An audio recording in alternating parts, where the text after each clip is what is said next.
আসসালামু আলাইকুম রহমতুল্লাহি ওয়া বারাকাতুহু। প্রিয় বন্ধুরা, বর্তমান সমাজে আমাদের মুসলমানদের ভিতরে কয়েকটা বিষয় নিয়ে ব্যাপকভাবে আমরা সমালোচিত হচ্ছি এবং যে বিষয়গুলো নিয়ে মুসলমানদের মধ্যে বিভেদ তৈরি হচ্ছে সেটি হচ্ছে বর্তমানে শায়েখ পূজা, আকাবির পূজা এবং পীর পূজা। এই তিনটা জিনিস এত ব্যাপকভাবে মানুষের মধ্যে ঢুকে গেছে যে আল্লাহ এবং রাসূল সাল্লাল্লাহু তাআলা আলাইহি ওয়াসাল্লামকে আমরা সব থেকে বেশি ভালোবাসি।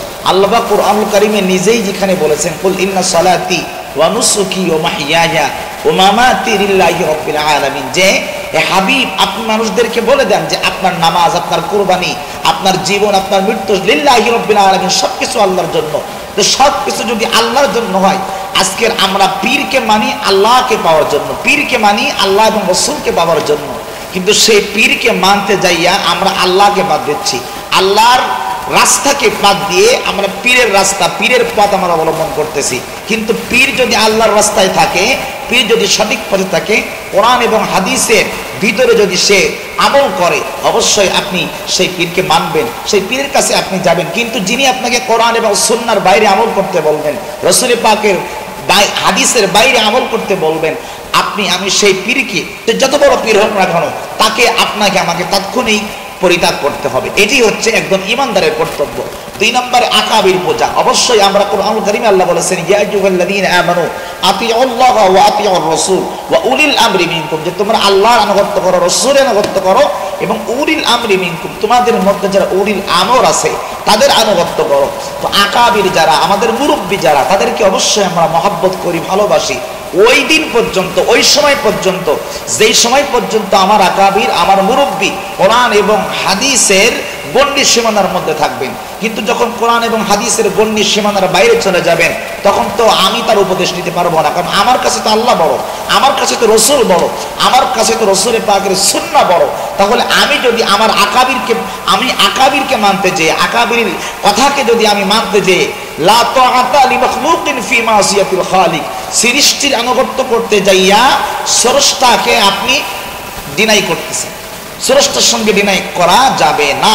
সৃষ্টির আনুগত্য করতে হবে, কিন্তু সৃষ্টির আনুগত্য করতে যাইয়া যদি আমি এমন একটা কাজ করে ফেলি যেটা আমার স্রষ্টা মহান রব তাআলা মানবেন না, অখুশি হবেন, রাগান্বিত হবেন, সে কাজটি আমি কেন করব?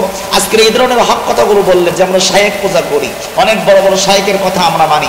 আপনি শায়েখকে মানবেন, শায়েখ যদি আল্লাহকে মানে, আপনি শায়েখকে মানবেন, শায়েখ যদি কোরআন এবং সুন্নাহর ভিতরে থাকে, অবশ্যই আপনি সেই শায়েখকে মানবেন।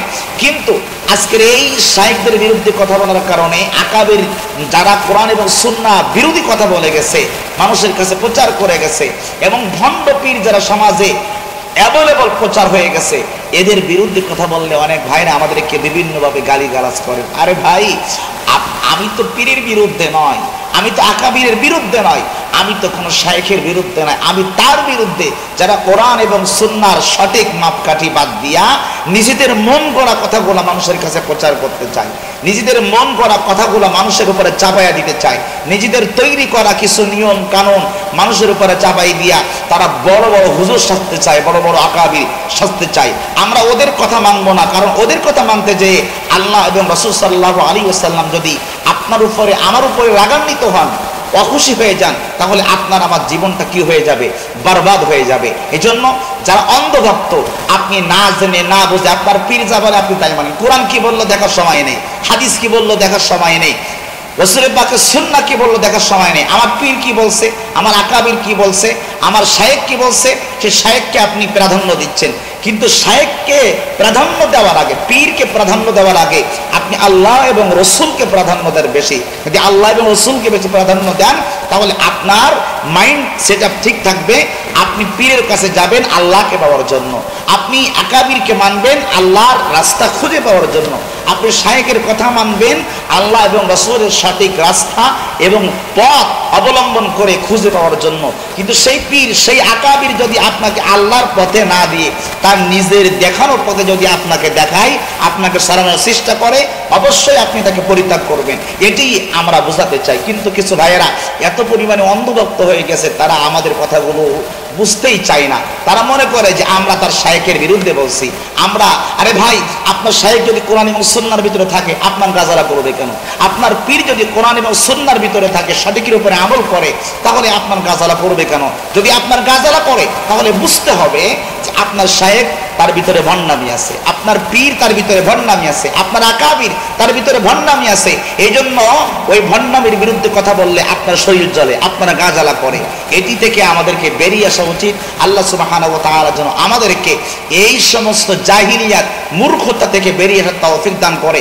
আমরা কোরআন মানি, সুন্নাহ মানি, আমরা সব কিছু মানি, কিন্তু সব কিছু মানি আমরা আল্লাহ এবং রসুলকে খুশি করার জন্য, রাজামন্দি হাসিল করার জন্য। কোনো ব্যক্তি পূজা আমরা করি না। আর ব্যক্তি পূজা যারা করেন তারা জাহান্নামের দ্বার প্রান্তে পৌঁছে যাবেন। কোনো ব্যক্তি সত্যের মাপকাঠি নয়।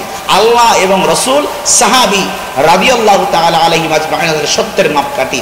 বাকি যারা আছেন তারা সত্যের মাপকাঠি নয়।